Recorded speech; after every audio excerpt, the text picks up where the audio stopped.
like sucking, but I ain't gay. Legit bad podcast. Fuck those honkies. Welcome to Costco. I love you. He really knows how to suck a wiener.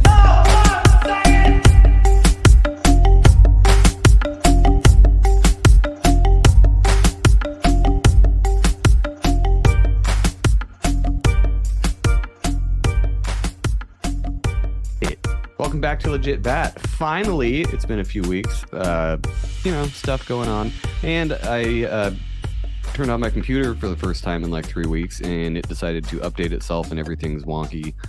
There's buttons that aren't there anymore, and I don't know what I'm doing. So hopefully this actually works out and everyone can hear it. I don't know.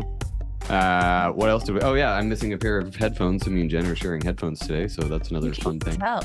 And the listeners don't give a shit. I don't care what they think. What up, retarded faggots? It stuck my balls. We do have Steve and Melissa from BG Cast today, and these are some of the fine people we got to meet in Denver a couple months ago. And we had a couple conversations about kind of homesteading type stuff, and mostly sourdough starter, because Melissa's really into making a bunch of that. So, and I think, Melissa, you had just started right around the time that we met you, right? Didn't you just start in August? And I think we met you at the end of August. Yeah. Now it's come so far. It was the day I baked my first loaf of bread, actually, because I had to come back home and bake it, if you remember right, because it was yeah. I remember you had to leave early because you had to go check on your sourdough. And I was like, that's Steve's like, badass. Melissa's leaving. She has bread stuff to do. I'm like, no, I get it. Totally get it. Well, it's a long way because I've been following your story on Facebook, and your sourdoughs are more and more intricate every day. They're amazing. Yeah, it's been a fun little hobby. It really started as one of those. I'm one of those people that often find myself in a lot of new hobbies because I always think, I can do that. And I saw a sourdough starter post somewhere on Facebook, and I thought, well, it really can't be that difficult. And I looked up how to make it, and I'm like, well, shit, I can do this in my kitchen. So that's really, frankly, how it started. I made my own starter and made it from scratch, and hopefully I'll have it 10, 20 years from now, and somebody be wearing it around their neck in the wilderness, maybe. I don't know. Well, that might be sooner than later.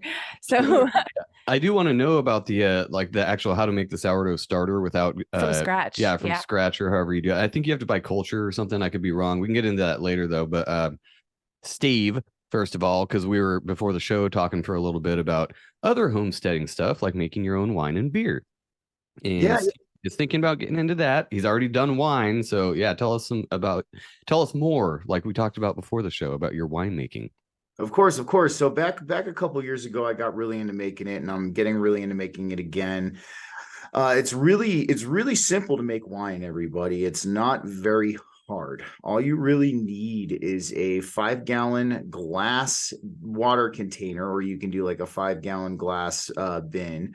And just some champagne yeast, some yeast nutrient, some bentonite clay, along with your choice of grapes, or if you want to do organic grape juice concentrate, which is actually what I used to do, and just some really clean water. It's not very hard at all. And this is something I've tried to show to people throughout the years. It just takes the want to do it and the time to bottle it. And it's a little fun project you could do if you've entertained making wine, or you've thought about, stepping into the world of making beer, things like that. I really think wine's a good stepping stone because it gets you used to the simple methods that have been tried and true for millennia. I mean, we talk about it. People have been drinking wine since humans have been walking upright. So, like I said, Jesus was a big fan. And that's when we were talking about the sulfite thing. So you said you aged them, and you accidentally aged one batch for a year.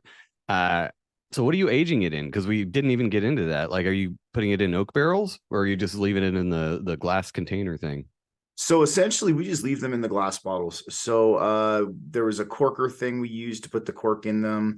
Or if we had old screw top bottles or things like that, we would eventually end up using those. Back when we were doing it in my buddy's basement and down into our duplex that the second place we lived in when we first moved out here to Colorado, we were reusing as many of the old wine bottles as we could. And really, it's just in a dark, not too hot, not too cold environment. That's exactly where you want to keep it. If you got a closet in your basement or something like that, that's, because the basement's usually the coldest area. It's got the concrete and the foundation. That would be a really good place to leave it. And it's interesting. So when you first get done with the fermentation and the wine is complete, you can drink it. If you're a wine connoisseur, though, you're probably going to be disappointed a little bit because it's going to taste like fermented grape juice. Not that that's a bad People are thing. always disappointed, and they always think they know more than they do. I hate those people. Stop it. They'll taste the same. They're always they sniff the glass first, right? They waft it around. You got to see the sheeting on the glass. Yeah, we went to a wine tasting. No, you have to. Yeah. You put your nose all the way in the glass first, which is gross. very weird, and then you swirl it around, and then I you think they're sip it. called legs. The Yeah. sheeting comes down on the glass, actually. The legs of wine. Yeah, I'm actually just kidding. I'm sure these people know way more about wine than me, but I mean, I've seen the wine tastings we've gone to. I mean, the old joke, the $2 Chuck bottle wins like a lot of the time on a blind taste test. We bought, I don't, was it us that won? Did we win that one? Yeah, It was like a $3 bottle. I bought two wines from Grocery Outlet. Yeah. And we just wrapped them in foil, and I won third place out of like 20 wines. My wine won third, and I just got this giant wine glass. I mean, but granted, either way, the it people was we a were $2 with, bottle of wine from Grocery Outlet. they're not exactly wine connoisseurs. It's Northern California. So, I mean, it's a bunch of rednecks drinking wine. But, I mean, but it is funny. You see those things where the cheapest fucking wine will win this crazy taste test. And these pretentious assholes are sitting there like, ooh, yes, notes of blackberry and oak and cherry. And it's like $2 Chuck. It depends, though, on where your wine sits in the number, because it goes by, they have numbers. But if you have the 20th wine, everyone's wasted by that point. So it's just kind of like, oh, this is pretty good. So maybe our wine was one of the last ones. Well, I think that is part of it, because the real wine tastings, they have like the palate cleansers and the spittoons, because they're not actually even drinking it. You got the palate cleanser in between, so they get a fresh feel for the next wine. That would probably make a difference. But we've never been to a wine tasting. I'm not like that fancy. I'm not that white. No. It's funny too, because I've never actually given this wine or anything to an actual wine connoisseur, but the aging process is actually what kind of, to me, at least from what I've seen through the trial and error I've done it, is it's really what kind of adds the taste and the flavor. Like we were talking about before the show, we had one that was aged for 3 months, one that was aged for 6, then one we forgot about. That was, remember when Billy found that bottle? Yeah. Some stuff. Yeah, it was about it had been in there for like over a year, almost a year and a half. And the 3-month one tasted a lot like a Cabernet. And then the 6-month one started to get a little bit more on the drier side. It started tasting like a Sangiovese or like a Chianti, one of those wines. And then as the year and a half one is what blew our mind, because it tasted like a dry port wine, and it was very, very strong. And, I theorized that it's possibly there was some yeast in there that just continued to ferment whatever That's was what I was going to ask, is if the longer you age it, the higher the alcohol gets. I don't know anything about that. I do know aging is important with Scotch. I can tell the difference between a Scotch that's aged for 21 years versus a 2-year. But does it actually increase the alcohol content? Have you checked it, like with the dipstick or whatever? So no, I did not check it with the dipstick. One of the things that I know for sure will increase the alcohol content of your wine is if you use champagne yeast. If you use champagne yeast in your wine, which I would use quite a lot, and you do a double or a triple fermentation. And that's something I would implement when I would do my wine batches. We would start the initial fermentation, and then after that, we would add some more of the grape juice concentrate, and we'd add a little bit more water, and then the double fermentation would kick in. And from what we were collecting back then, it was about 16% a bottle. And yeah, no, it was decently. And you want to know what? This stuff was so clean. You could drink a whole bottle and you would not get a headache the next day. You would wake up and you would be completely fine. Well, because you're not adding sulfites too. Isn't a lot of that? I mean, it might be a wives' tale, but isn't a lot of the headache from wine from the sulfites? I would think so. Or some of the additives that they use, the tannins as well. Tannins, if you're like allergic to tannins, or if you have some sort of you have a reaction to tannins. Can I go open the door for her? Yeah, go open the door for the pup. She's letting the pup down. She's whining up there. Crying at the top of the stairs. Aw. And Hey, then, she's got to take poo-poos. She's a good girl. She's a No, good she girl. just wants to be with us. She wants to be. She's got separation anxiety. So like Our dog whenever is the we're- same way. I get it. whenever we're in a different room, she wants to come on down here. But the tannins, so a lot of tannins don't just exist in wine. There's a lot of different foods that have tannins. So you have black tea. That's why if you guys have ever noticed, if you've drinking black tea on an empty stomach, you immediately get nauseous. That's because it's very high in tannins. So I think tannins are really what I would call a class of compound that comes from the plant itself and also part of the fermentation process. I kind of call it similar to, so a lot of plant compounds have things called saponins in them, and they're almost like the soap nuts that we use to make the homemade laundry detergent. They have saponins in them and things like that as well. So the tannin content, I guess, really kind of deviates for what the quality of the wine is. Like if you're going to be drinking a really good bottle of wine, you're not going to have that many tannins in it. However, if you're going to be drinking the kangaroo or whatever it's called, what's the name of the Franzia. or Franzia, or you're going for the boxed wine that she Not that bad. Joe raised his hand. He's like, No, I'm guilty of Franzia. I'm not gonna lie. And Peter Vella and whatever those other ones are. You can get some decent ones in the box, but they're a little more expensive. I'm not that rich. I got to get the cheap box. Well, it's funny you brought up $2 Chuck, because that actually We used get to. that all the Yeah, time. we used to get $2 Chuck back in the day. Oh yeah. We had it at our wedding. I think it was $2.50 at the time, and I think it's like $4 now. Yeah, but so we no still longer- call it $2 Chuck. No longer $2 for Chuck. Isn't there something else? And I don't know if it's in grapes. I know it's in blueberries and anything that's like purple like that. I think it's called anthocyanins. Have you heard of that? Anthocyanins, yeah. So they're a type of, if I'm correct, a polyphenol compound. A lot of different fruits and vegetables have this, and it's an antioxidant.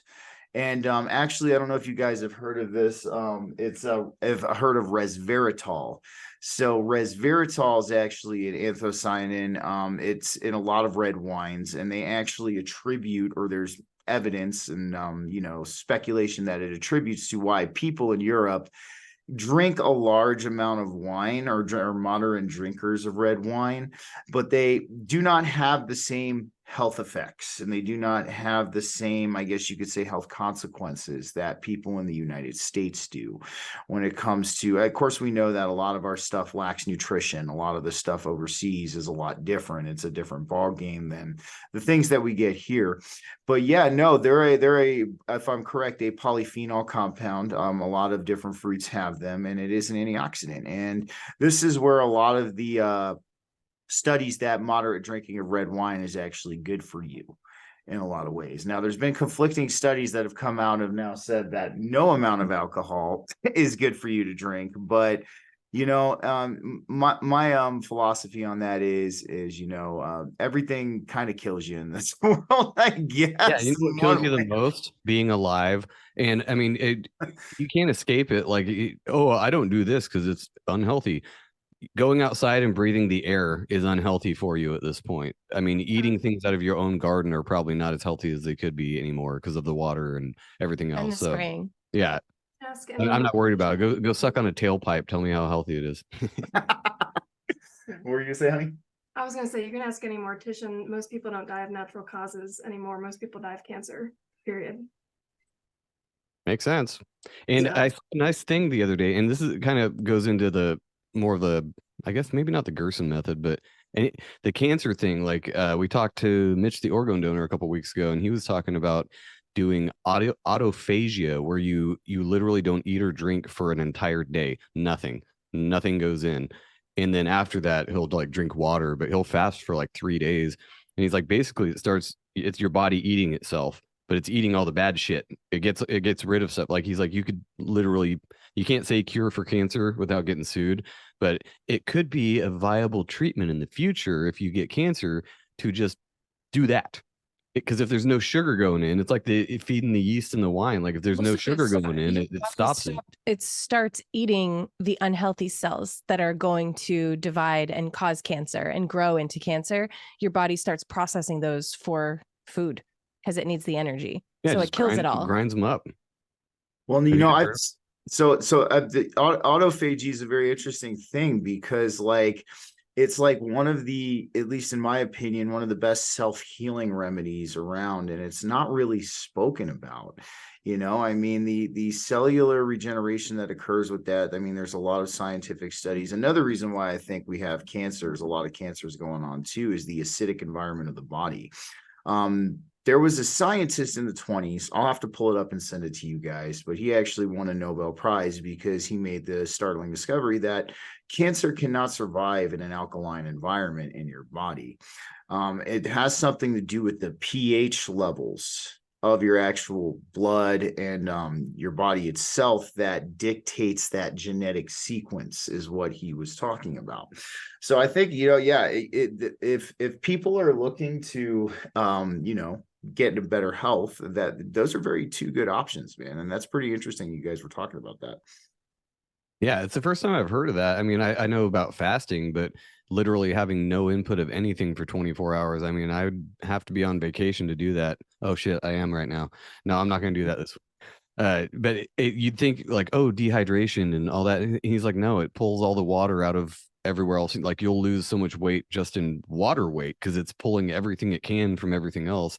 Then after a day, you start sipping water and kind of replenish that. It's okay to sip water every now and then during that first day. I thought he was making it sound like absolutely nothing in. I think he said nothing besides water. I don't think water could be a thing that would hurt you in any way. It was just nothing else, not coffee, not juice. He was nothing. talking about for more like weight reduction though. Like if you're trying to lose weight really quick, I mean, that would be one way, is not eat or drink anything. I mean, kids in Africa do it all the time. Look at them. I'm telling you.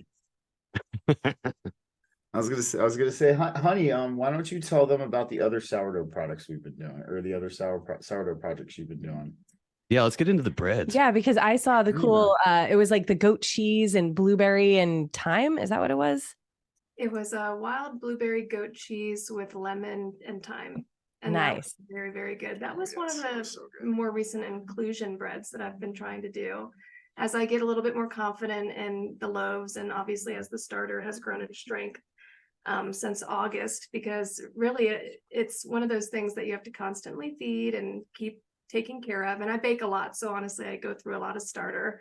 But we've been doing bagels. I've been doing a lot of crackers, because ultimately when you're doing a lot of sourdough, you sometimes end up with discard. I've started to learn how to cut back certain ratios so that I have less discard, and ultimately you want to be able to use everything that you're producing. You don't want to just throw away practically a cup of flour a day, so right. Getting on a good baking schedule, baking loaves of breads, really trying to bake on consumption. And any of my loaves that fail, I just put them in the freezer for next week for Thanksgiving stuffing. I'll dry all those out. There you go. That's awesome. So how do you make starter? So when you're describing this starter, I'm thinking of this living thing that's like a little Jabba the Hutt, like living in your kitchen and growing, that you feed, and it's like a little homunculus. Yeah. For real though, what is it? It kind of is though. I mean, literally it is just to start your own starter, and I can certainly send you guys the link to what I used. It's literally Good Housekeeping's how to create starter, but it is flour and water.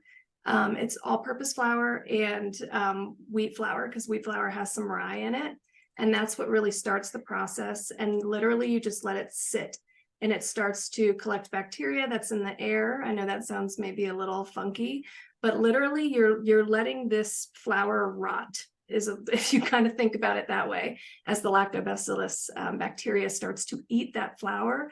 And then ultimately you're keeping that bacteria strong and alive. So for the first 9 to 12 days that you have that starter, the bacteria is actually not safe to eat. So you need to discard. I would imagine. It smells good though. It smells fruity. It's hard to describe because you think it would smell like sourdough, but once you get past that threshold, it really starts to develop that sour smell. And as it sits on in our fridge, if I'm not using it, or on our counter if we're using it, it actually develops hooch, because as it starves, you'll see this layer of alcohol. And I've saved some pictures because I want to do a post on that. But yeah, it's been a fun little project, and it's fun to be able to obviously cook for yourself, and we don't literally buy any bread or any baked goods anymore because I'm like, excuse me, don't be buying anything from the store. I will make that for you. She gets mad at me if I gaze at the bread section. If I'm we're like, at the I'm grocery, that aisle. she's like, it's like I'll gaze over at the loaves and she'll like look at me and I'll be like, whoa. It's like, Like yes. you're looking at another woman. She's like, don't you dare. She's like, look at my I loaf. feel that way. I have felt that way when we've had HelloFresh a couple times and it's had like a little brioche bun or like a ciabatta on the side. And I'm like, all right, starter, don't look at me eating other bun. It was so funny. I was just a Cinnabon. I was in Right. Tampa, Florida for a few days the past weekend, and we went grocery shopping and I bought some sourdough bread and I texted her and I was like, don't be mad. Like, I'm cheating on you in Tampa. Don't worry, With this I put butter sourdough. on it first. I'm not a I said- monster. I sent photos of it to make her jealous. No, I didn't. No, I didn't do that. But It probably That's wasn't as good hilarious. as mine. no, it wasn't. But no, I mean, No. she's the sourdough cinnamon rolls as they're so addicting. It's definitely next Those are level. really dangerous. I've honestly just been trying to practice different things and learn how to do bulk loaves and make more bread because I'd love to be able to potentially do it as somewhat of a side business and get my cottage law license and be able to do that as a little bit of a side gig, maybe a somewhat permanent gig in the future if it takes off. Colorado, while it can be a great place for small businesses, it certainly is probably, I think it is the hardest place to open a restaurant or any type of food business in the nation. You can look it up right now. It's the hardest place to get Wow. established. But I think for me, I'm happy to do it as a hobby and it can slowly grow into something more if it does. And if it doesn't, I provide for my family and that's enough for me. It makes me happy. So she corrected me. Sorry, so she corrected me on some of the cottage laws. I was wrong about a couple of things, but she's gonna come here and clear the record. So with cottage law, and it's different state to state, and what cottage law is basically the FDA turning its eye on certain products that you can safely make in your home, and you have to label them with certain labels. And there are certain rules and regulations around being a cottage law baker or a cottage law, etc. It's more than just baking. Some people do canning and other types of jams and goods and things of that nature. There are certain items in Colorado, especially, that are regulated, and I've been kind of looking at groups and seeing what other people do with recipes because certain butters, like you can't do a buttercream frosting because it's not shelf stable, even though I'm like, buttercream is shelf stable, but okay, we'll just go with that. That's fine. But there Butter's are pretty some rules. shelf stable by itself. You remember the 90s? We'd leave butter out on the counter for days and weeks and just take a We leave our butter out on the counter all the time. It is, yeah. So that's one of the things. And with cottage law, there's also rules about how much money you can make. And the way that works is it's $10,000 per year per item. And so if you really think about that, you can break it down to, I can sell $10,000 in chocolate chip cookies, and I can do $10,000 in artisanal sourdough, and I can do $10,000 in jalapeno cheddar sourdough. You can do it in each of those different products, and then ultimately that's how, I don't know how the IRS would regulate that. I'm certainly very new to They'll find a way, I'm all sure. this. They'll find a way to get their cut, especially if you're making, 6 figures on sourdough bread. I'm sure they will be like, oh, interesting. That sounds They'll be great. all up in your business over that. So the Right. cottage law thing is weird. I'd never even heard that Either. term ever. Maybe that's a Colorado thing, because I guarantee you we don't have shit like that in California. But we did kind of briefly mention PMAs, but there's plenty of other shows on private members associations. So do you know how that came about, or is that just a Colorado thing? It's not just a Colorado thing. I'm in quite a few groups where people will talk about, these are the cottage laws in Indiana, and people are really great at sharing information and recipes and PDF documents of these are things I had to do or things I had to follow. But ultimately, as a cottage law baker, you're really making sure your customer knows that, yes, I've taken this food safety certification course, kind of basic food handling that you probably would do if you had a restaurant job or something else, is what I imagine. I haven't taken it personally myself yet. Serve safe, that kind of thing. Exactly. And then, once you've gone through those steps, it's really just letting the folks that are purchasing your goods know that, like, I cook this in my home kitchen. There could be allergens. There could be other things not dissimilar from other items that you purchase in a regular grocery store, but that you're calling that out and you're saying that these are the things that are in it. It's wheat, it's salt, it's water, it's etc.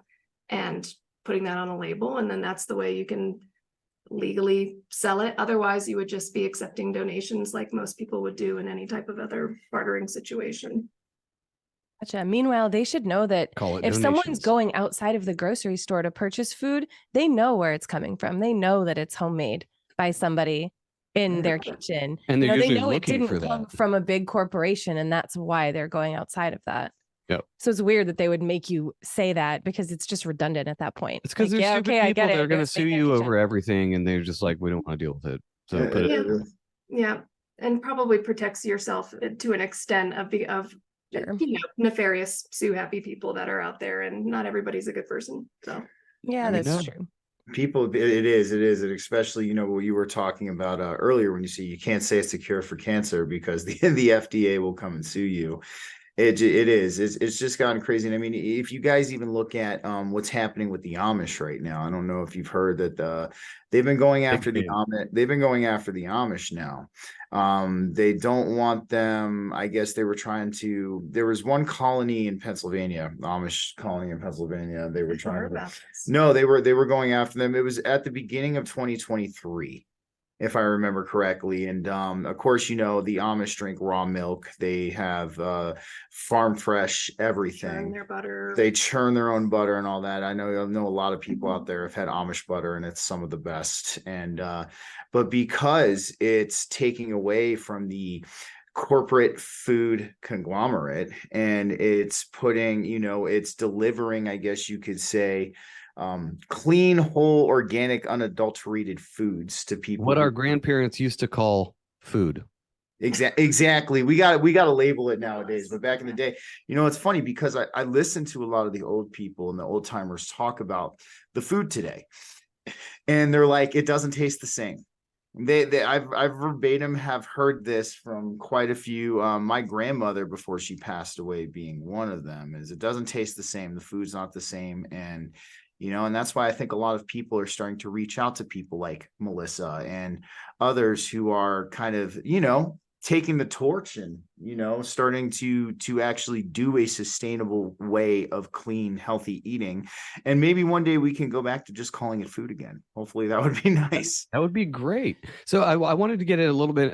Did I cut you off? No, I just with the Amish thing. So are they actually how are they going after them? Because they live in their own community. Is it with people? Are people outside of the Amish community going inside of their community to purchase their goods now at this point? Because there is a movement for people who want fresh food, just like what you were just saying. But back in the day, maybe 10 years ago, or maybe even sooner, people made fun of the Amish and said, oh, I can't believe they live like that. I can't believe they don't go to the grocery store and they don't use electricity. And now people are like, actually, that's pretty dope. That sounds awesome. And we might even start doing that pretty soon.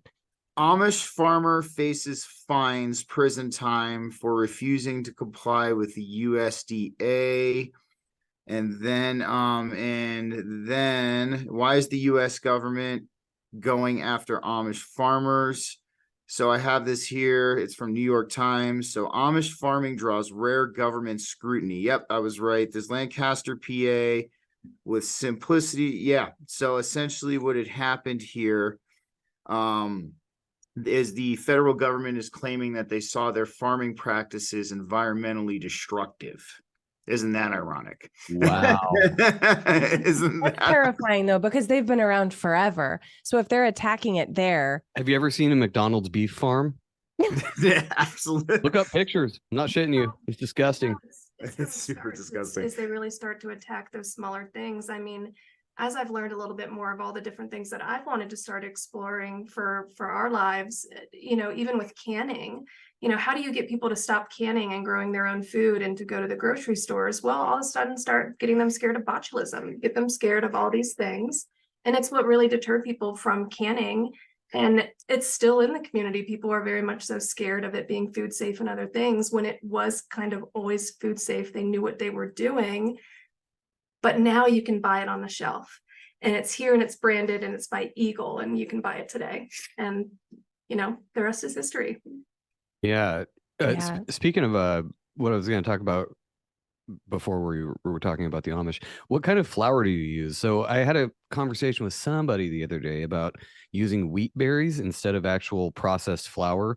So Yeah, if you're going to go all the way and really go, like, if you're trying to make it healthy bread and not just homemade, I think anything you make at home, even I made hoagies yesterday. I think those are way healthier than anything you could get at the store, but it's still processed, unbleached, but still processed flour. So is there a way to, like, because I think I heard wheat berries can store for a way longer time than flour, like dried wheat berries, and then you can kind of grind it up and just make your own flour. Have you tried that yet, or are you just using commercial flour? I have not tried that. I use King Arthur organic bread flour when I make my bread. It's obviously Good shit. commercially available. It's good. I have seen people who do the wheat berries and they grind it themselves. It's like kind of a very fun, like, oh, I would love to do that and just be like grinding my flour.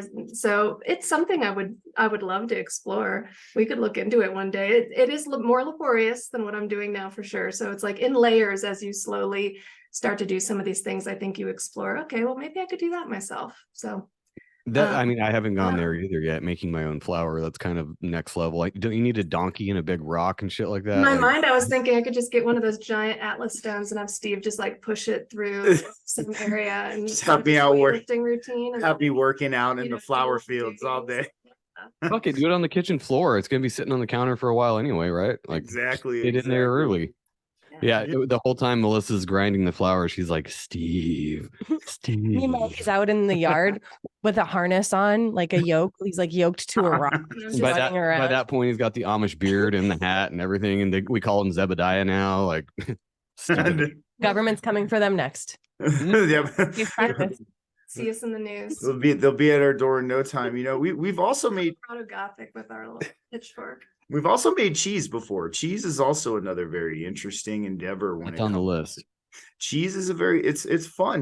They have simple cheeses. So a really easy one anybody can make is called easy cheese.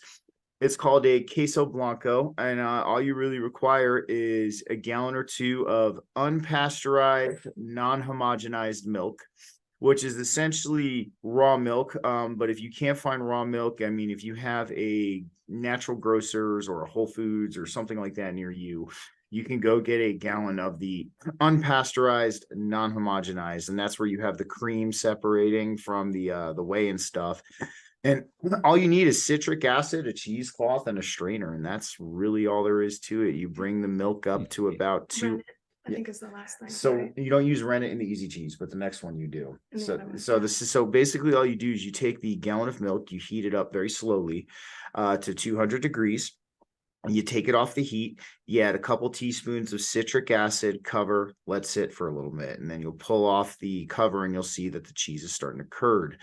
And then what you do after that is you go over to your cheesecloth and you strain the whey off. You can keep the whey and you can make ricotta cheese with it, or you can make homemade whey protein with it. It's totally up to you what you decide to do. But then you fold salt into the curds after you strain it, and then you roll it up in the cheesecloth and you press it down with weight. And then it actually starts to form this cheese disc after you just leave it there and you press it down. And the queso blanco is very good. What it reminds me of is queso fresco. If you guys like queso, a little bit like a fattier version of queso fresco. And, a lot of people don't mind white cheeses. And then you have mozzarella, which is almost a similar process, except that one requires rennet. And, cheese is actually a relatively simple thing to make. And, it's really cool to actually see a lot more people starting to explore even into cheese making. And then it's like, we're going to have the trifecta: cheese, bread, and wine. We're going to be good to go. So, Oh, hell Right, yeah. right. I tried to make sour cream, homemade sour cream with a starter. No, it was too hot, I think. So I had to let it It has to set at it a has to set at very specific temperature. And we don't have a basement. So in California, there are no basements. There's no safe place. You don't have anywhere you can go where the temperature is just steady except for the inside. So I actually think it was before summer, because we had kept the house at like 68 degrees and it needed to be 74 Yeah, to it might have been 77. too cold. And can't we remember. don't turn our heat up that hot in the winter. So I was like, shit, I can't do this. So I stuck it in the microwave and just left it there because I felt like that was the safest, warmest place where it would be not, it would just have no fluctuation of air. And it never set. But you can make mozzarella out of that too and ricotta out of that as well. They had a bunch of recipes. I actually ate some of it It though. was a starter though. It wasn't just rennet or anything. It was like a whole little starter thing that I bought. So I ate some of that sour cream. It didn't kill me. It was just like thin sour cream.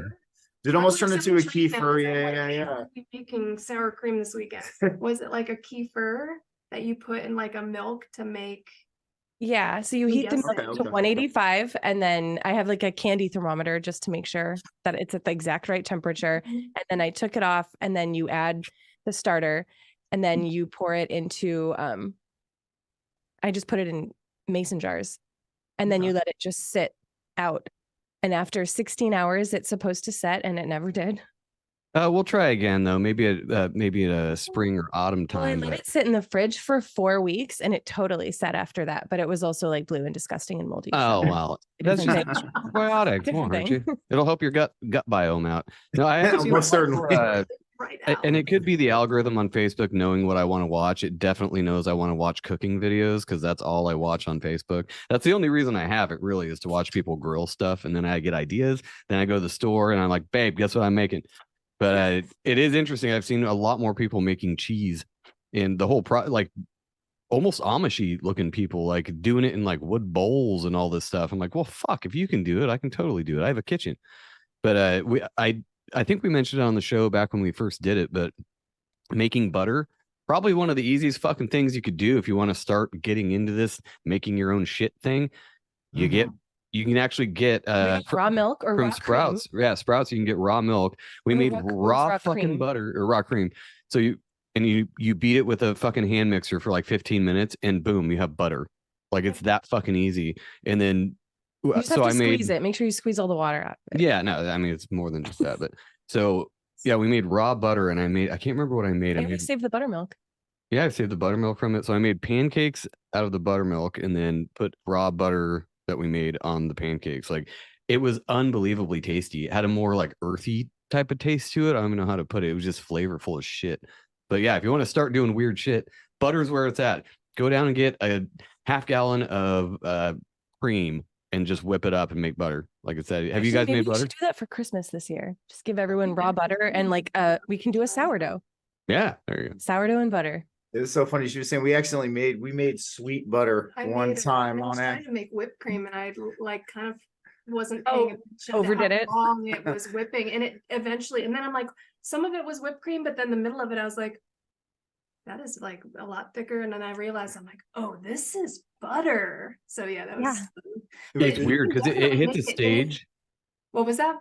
Oh, it hits a stage when you're beating it where all of a sudden you can see it happen. It separates Yeah. liquid into the fat, and it's like, oh, I think we're there. Yep. Exciting. No, I was gonna say, if you end up making it again, the thing that I really want to do for Christmas, I've seen people make the butter candles where you'll pour you get a food safe wick, and then you pour melted butter into a cup, like a Dixie cup that you can tear away. And then you put the butter candle, light it, and then you can dip your bread in the butter. I get a lot of bread videos on my Facebook page. So there's just a lot of bread. We're Now not I'm getting hungry. There's a lot of bread pornography going on in the kitchen upstairs. It's a big problem. Yeah.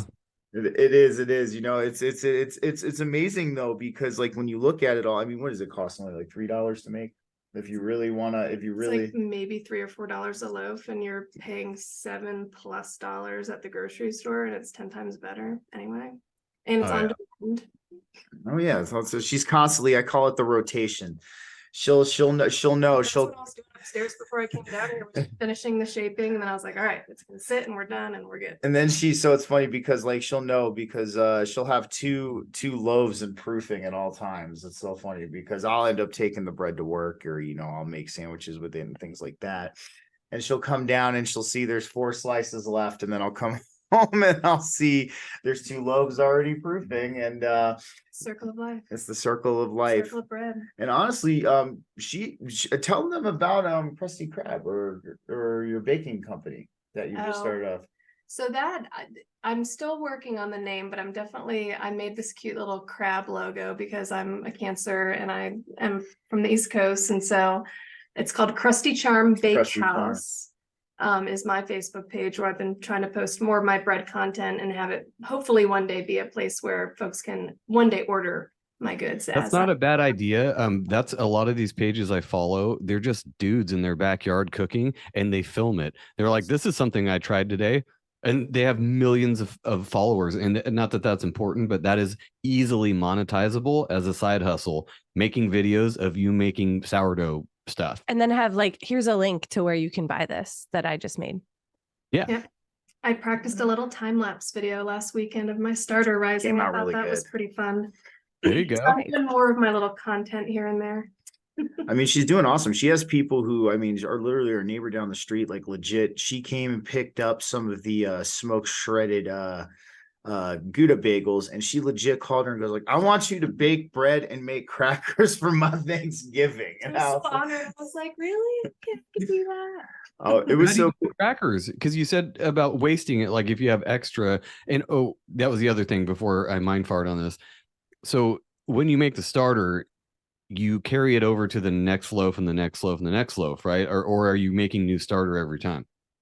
No, so the starter, when you are using your starter, and if you want to perpetually use it, you typically have some that's set aside as your discard, or it's the starter that you keep feeding. And this is why there are starters that are hundreds of years old. There's actually a museum, I think, in France that has starters that are from like the 1800s. That is gnarly. Old, and I'm like, oh, that's so cool. I need it. It's Is so it cool. the same idea as like the mother with kombucha? Yes. Very, very, very similar to the idea of the mother. I mean, people in Alaska they carry it in like a little ceramic necklace so that they can make bread on demand in like the cold wilderness in Arctic and conditions because it's kept warm with their body heat. So it's definitely, it's cool as you learn more about it. And if you ever want to watch or do watch the documentary Blue Zones on Netflix, almost every culture has a sourdough bread. That a lot of scientists think is potentially a key to their longevity. And there might be some truth to that because they say if you have a slice of sourdough, it will, no matter what you're eating, it will lower the glycemic index of the entire meal, period. Wow. People are looking more at sourdough as a healthy alternative to whatever they're eating. And not that it's gluten-free, but it has less gluten in it. So if you had celiac or something like that, you certainly couldn't have a standard sourdough. But if you had some gluten sensitivities, some people opt for sourdough for that reason.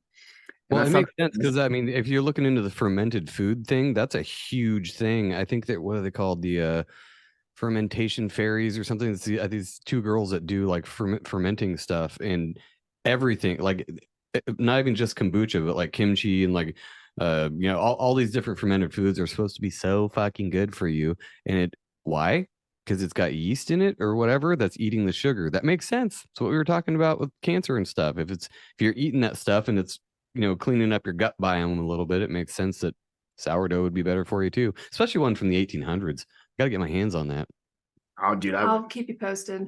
Maybe that's someone we come visit you guys. Maybe that's a Christmas present in the works for her. I'm sure it's going to be an expensive one, but it'd be like buying 100-year-old bottle of wine. Hey, we're talking about almost 200 years worth of accruing value there. So, I think really it was interesting on that Blue Zones documentary. It was a culmination of sourdough bread. It's also a prebiotic. I mean, it helps cultivate the good bacteria in your gut biome. And even what she said as well with the lowering of the glycemic index, I was even reading something about how if you eat sourdough with foods that do have sugar, it does help reduce that insulin spike. So, it's very interesting how something so simple that's only like 4-5 ingredients max could, have potentially these kinds of health effects. And it's funny the other day, because sometimes, we do HelloFresh for our weeknight meals. Sometimes it's normally very clean, healthy food, but they sent us this ciabatta roll. Do you remember that? So they sent us this ciabatta roll and like, I'm about to eat it. And then I turn over and I look at the ingredients and there's 30 ingredients in this ciabatta roll. It's like, what? hell? I was like, I'm gonna pass. And she was like, Corn syrup solids, all oh yeah. sorts of I was bread. like, Let's just have my bread. exactly. We're gonna just feel bad about tossing this, but We've yeah. become bread snobs because I was looking at the ciabatta roll and I'm like, you know, I've watched you bake bread. I know how bread's made. There's no way there's 30 fucking ingredients in this fucking to roll keep of it bread fresh for months. for Yeah. months. Yes, if you wanna, I guess, you know, Yeah.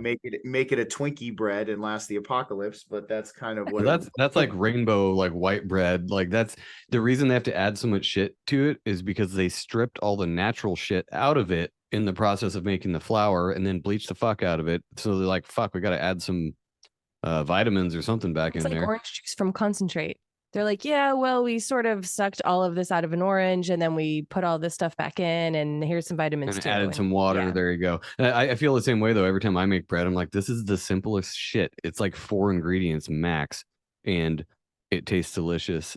I get it, like you were saying, preserving for store shelves and all that stuff. But all the other stuff they put in there is like, Mm-mm. that doesn't even need to be in there. Like, Well, just they make need it to out get of the rid food. all of their industrial waste somehow. So they're just gonna Yeah. like turn it into Pretty a much. thousand different things and call it something else and then throw it in your food. And now you're eating, you know, basically plastic. A lot of it. A lot of it, right? We're basically Barbie and Ken. I don't know. Oh geez. Nah, it's starting to seem that way. I mean, it's Maybe not us. We're trying not to eat too much plastic. Exactly. We're doing our best. not a lot of plastic. We're not getting into that. But honestly, even me, like I noticed too when I eat sourdough. I mean, I'm sure you guys have had the unbleached or the bleached bread and things like that, the white bread. You get very bloated and you get very tired Oh, yeah. after you eat it. I think it's really because, you know, there's absolutely no fiber. It's really just a quick carbohydrate hit and then it fades away. I do notice that when I do eat the sour bread, I'm way more satiated for way longer. In fact, I've noticed it takes me longer to eat the meal when I eat sourdough. And I noticed that my blood sugars are actually, from a physical biofeedback standpoint, they're actually more stable throughout the day when I do the sourdough. So I think it's really a win-win. And I think a lot of people need to start getting on it. Yeah, interesting. I just made sandwiches. I mean, granted, it was like grilled cheese buffalo sandwich. Was it the buffalo ones? I don't know. It was some kind of chicken sandwich or something, but I did it on grilled sourdough, and it was store-bought, of course, but it was delicious fucking sourdough. It was so good. That was great. We should start you should start making your own. I mean, I Oh, I'm can going try to. too, but I know that you're just going to take it over if I Send try me to the do it. link in the either the Zoom chat or email it over, the whatever you use to get going on this, and I'll put it in the show notes too if anybody's interested. And I'll also put your Facebook page and anything else you want in there. But what else are you guys doing? I mean, you don't. I'm Do you guys have assuming. chickens yet? Yeah. Do you live Not on a yet. bunch of property? No, so unfortunately right now, so you know, we're living in a townhouse. So what we do have is we have a indoor grow bench that I set up actually in the room next to us. So I actually you know, pulled power off, you know, being an electrician and all, I pulled power off one of the outlets from behind it and I set up what it is. It's a switch to control 3 heart switched grow lights.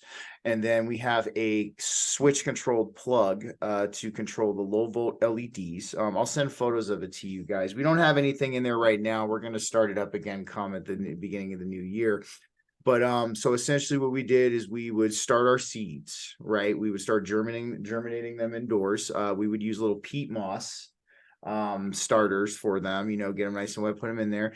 And they came in these germination trays, and we had one shelf that was set up fairly close to the low volt UV LED. That was the starter shelf. And then we had one shelf that was a little bit farther away, you know, that was kind of where, you know, they're starting to grow, they're starting to sprout. The toddler shelf.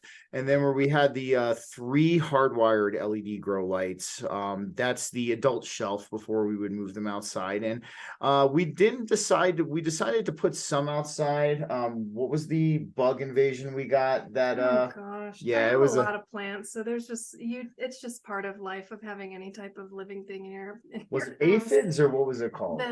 We had that. We This had year. an aphid invasion this year for the Yeah. first time ever. Yeah. We've lived here 3 years, never had it. Aphids, and we had them on a couple plants that we had down here, and we were like, They "What shit the hell is everywhere. that?" They almost Well, that- destroyed one of our that was- trees, and they got on one of my lemons. Like the oldest lemon that I have is 3 years old, and it was just under our crepe myrtle tree. And the crepe myrtle turned, it's sappy. The leaves turned like It looked like They it was were covered glossy. in syrup, and then there was sap all over the ground, and it got all over my lemon. But they're fine now. We thought it was I sap. think the aphids are dead. Turns out it's bug turds. It's like, yeah, It's they're gross. discard. They're waste. So it's interesting because I actually remember what plant the aphids got on. Yeah. No, we'll talk. We can talk about it here. But so What happened? one of my older homesteading projects, I was growing plant made pharmaceuticals or organic, or I guess you could say plant made medicinal compounds. And one of the ones that I was growing actually, and I grew it once just because I wanted to grow it once and I wanted to experience it in its natural state like that, was the opium poppy. So I grew a little bit of opium poppies, and then it was funny because I had to forcefully move them outside. And because we had a crazy late May snowstorm that was just this. We get them out here. We get crazy late May snowstorms. Joe's like, if it's not 85 by May, I'm kind of mad. I know. So I'm from the East Coast. I'm from Massachusetts, so I totally know what that is. I wouldn't even plant anything until after Mother's Day, and that was like if it was after enough. Mother's Day storm, it was kind of Yeah, like, so that is pretty weird, but Yeah, it was so I ended up having to move them outside, because all of our grow lights were out. We had no power. I even tried hooking up an inverter to one phase of the electrical. And I got one thing started running, and then the inverter burnt out. So we were without power for a good like 4 days. So we ended up taking it. Yeah, we were rough. I was cooking on the grill every day. I mean, it wasn't. It was the most depressing little Fun. crank radio, and we'd listen to like 5 minutes of music, and then be like, "All right, let me crank it a little longer." It wasn't too bad, but then I ended up bringing them back inside, and she comes up like right away, bringing them back out. She's like, "Steven, these have aphids on them," and I was like, "Oh my god!" So I ended up, letting them sit outside and pass at that point. But then what were the other?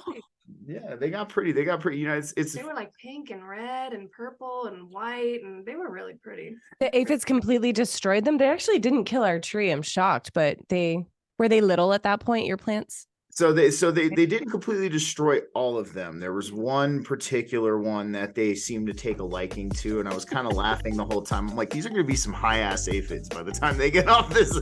Bugs know what's up. They know what plants to eat. Damn. Exactly. I'm like, these aphids are going to just be laid out on the ground. But that was one of the other ones. But yeah, we do. What did we have? We did a lot of lettuces. We had a butter lettuce. We had romaine lettuce. We did our spinaches never seemed to take for some reason. Every time when they got to a certain point, they would just go to seed immediately. And we were like, damn, dude, I wonder what's going on. And then, we had a couple of trial and errors with other things too. I mean, we had to kind of learn the hard way with carrots. They got to be planted fairly deep. Yeah, it's not And really a plant you can grow indoors, like in a. It's just they're not really very conducive to that. Yeah, Not you even have in a We've deep learned pot. the same stuff. I get that. I mean, yeah. we I guess it wasn't that deep of a pot, but they should have been at least 5 or 6 inches, and they were like nobbins like this. And as soon as they start to go to seed, they're inedible at that point. So as soon as they start flowering, they stop growing the root. And so we were like, oh, these carrots are going to be huge. And we pulled it up, and it was this like tiny little thing. Oh, the stalk looked like it would be a Bugs Bunny carrot. Like I went to go pull it up, like, and it just went. He popped out. It was this little guy. I'm like, God damn it! I think this is the year we Did What's you guys? that? Yeah. Did you guys do potatoes? You were telling us, or We did potatoes last year. This year it didn't work, but last year we grew mini potatoes. they're little baby reds. Baby reds, but it was off of some organic potatoes I got that started eyeing. So I cut them into quarters and I put them in a 5-gallon bucket, and they grew these little baby reds. And we did make them Oh yeah, with a nice steak dinner one night. I think And we this had, is like, the all first of year them we've at actually once. done this amount of variety of different types of food, but it's because we Yeah. have the area, and I made that garden thing and all that stuff. So we did a lot of different stuff this year, and some of it turned out bumper, like the zucchini. Way too much zucchini, more zucchini than lot I of would ever zucchini. eat in a season.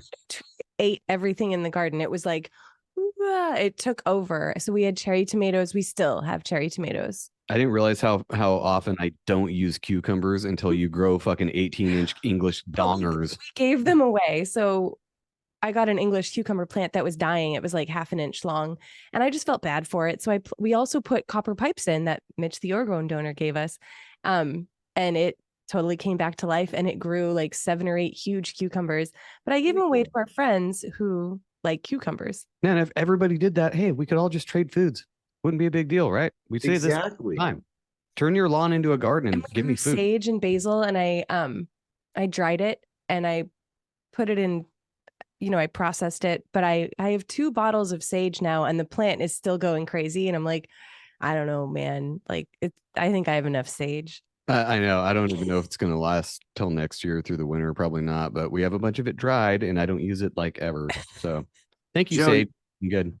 Joe, you were talking about how, we should all turn our lawns into, gardens. And I completely agree with that. Have you guys ever heard the conspiracy about city planners who do the landscaping in cities? So what they do is they purposefully, the reason why we have such bad pollen issues is they purposefully plant all male plants. And, and that is why we have all of these allergies and these pollen issues. So like you would think, to help alleviate the issue that, you would plant some female plants and get some fruited trees. Well, they had a problem with that because then people would be getting free food. And that's like one of the biggest things I miss about Florida because, I was just back there visiting last weekend, but I still got to see it. They had a neighborhood mango tree, a neighborhood loquat tree, a neighborhood mineola tree, where when these things just go into bloom, man, people can just go. I mean, people are reasonable. They're not filling like 10 burlap sacks and running out of there, but, they go and collect just enough for their family to have some mangoes or some loquats or oranges for the week. And it's respected amongst the community. And I think a lot of people just need to have faith in their community when it comes to things like this, because I believe people are inherently good. Yeah, we got our bad apples here and there, but, I think, turning your lawn into a garden and planting more female trees in the city centers, is a really good step we can start taking to a more sustainable future. I saw somebody actually comment that there was a meme or something about, hey, the trees on like the middle of like in the parks or whatever. Why aren't these all just fruit trees? Like fruit trees and like other, fruiting bushes and whatnot. Like we have a lot of wild blackberries out here because they're kind of invasive actually. And they grow everywhere. You can go down to the river and find a shitload of them. And that's free. It wasn't planted on purpose though. But yeah, I saw somebody just take those out. Those ones, yeah, the ones by the trail, but the ones by the trail where the homeless people lived, they took out all of the natural blackberry bushes. But I saw somebody comment on it, and they're like, "Oh, the reason they can't have all these fruit trees in the city is because of bugs, because they'll rot and then bugs." And it's like, no, I think they were trying to keep the homeless people away. No, I was talking about the meme I saw, not the blackberries. Oh, all right. But yeah, like orange trees in the park or whatever kind of fruit trees. Oh, because nobody will eat them, then they'll drop and have bug problems and rots. And it's like, what? It'll decompose and then feed the earth again. It's fine. Like it's part of what happens. Yeah, it's not garbage. Yeah. No. And I mean, even fermented fruits, I mean, the animals love fermented fruits. I mean, I was actually watching this, so I was watching this video and it talks about how if you ever see a honeybee that can't fly and it's just walking around the or bumblebee, it got drunk off the fermented nectar. Most certainly. They were kind of going, and they also, so birds as well, what birds will do is they'll wait till after the first frost. And what happens is after the first frost, a lot of the berries will start to ferment. So if you see a bird that flies into a window or something like that, it's most likely the bird is intoxicated. And it's so funny because up in Canada, they have little retreats for them that they'll grab them when they're drunk and then they'll let them sober up. And then once they're sobered, oh yeah, man, it's funny because, even the animals like to enjoy, their fermented fruits and stuff like that. And that's why I think, that whole thing, man, the whole bugs. I mean, dude, there's bugs outside anyways. I mean, we have a plethora of bugs, and I just think it's an excuse, most certainly. Yeah. And dolphins, another one that loves the puffer fish. That whole story where they literally puff pass the puffer fish around to the other dolphin to get high as fuck on it. God bless the dolphins. That's amazing. God, it's funny. Do you have anything else before we get out of here? You got anything you want to add in? So, I mean, honestly, one thing I say is check out Melissa's website. I mean, guys, like it's absolutely fantastic. The bread she bakes, it's made with a lot of love. Yes. And you know, I think that's also a really prime ingredient when you always got to cook with love. I mean, it always tastes different when you throw love in there. And just give her a shot, man. And I'll be helping her any way that I can. You know, I'm not a bread baking master like she is just yet, but you know, I really would like you to check out Krusty Charm Bakehouse, everybody, and help support Melissa here on her sourdough endeavor. Yeah. Oh and yeah. I would say try new things. You know, there's so many little things that you can get into. I think a lot of us are slowly trying to get closer to what is a more natural lifestyle and get away from what is this overly processed, overly consumer and just on demand, on demand, on demand. A lot of those things, it's you got to get used to the culture shift in your own mind. If it takes a little bit of time, but try new things, and some of them will fail, and some of the failures along the way are fun. You learn. But you learn. And so I would say to anybody who's interested in doing it, don't feel like you can't. Join groups. There's so many people that are willing to share information. And if you're interested in sourdough, feel free to reach out to me. I'm happy to share what I've learned along the way, and I'm sure I will learn more as I continue to grow. So, And she'll send me everything and I'll text it over to you, Joe. Or Jen. You have Jen's number, right? You can text it to Jen too. Yeah. There you go. Yeah, We just, can have a sourdough bake-off in our house. yeah. I mean, with the holidays coming up, I might want to actually get on this now because I'm very Yeah. interested to try it. Sounds relatively easy, something new but easy. But yeah, send me all the links and all the stuff you any resources or anything that you have that people would find helpful with all of this. But well, thank you guys so much for coming on. It's been a long time coming, especially for us who have just not done shows in like a month. But Yeah, but we talked about this when we met you guys in August. We're like, we should Mhm. all do a show about your homesteading and your sourdough. And ironically, I mean, I guess it's not ironic, but you had just started and now you've done a bajillion things, because I started following you as soon as I met you in August, and I've just seen crazy sourdough recipe after crazy sourdough recipe for the last 3 months, and it just seems it's amazing. You need your own little bake shop, or do the cottage laws and get your own little like a farm stand or something like that. My plan is to try and save up and buy her like a little cart that maybe we could do like I have some ideas. a gas oven or something like that, or so, you know, something that she could, you know, maybe have a few rolls and prep it, or a few loaves and prep and have Yeah, you just know, do some slices and coffee on a trail somewhere, and you can Be have like a food bagel truck. and- yeah, oh yeah, we'll see. The world's my oyster. So definitely see. Well, guys, thank you again so much again for having us on. It's always an honor.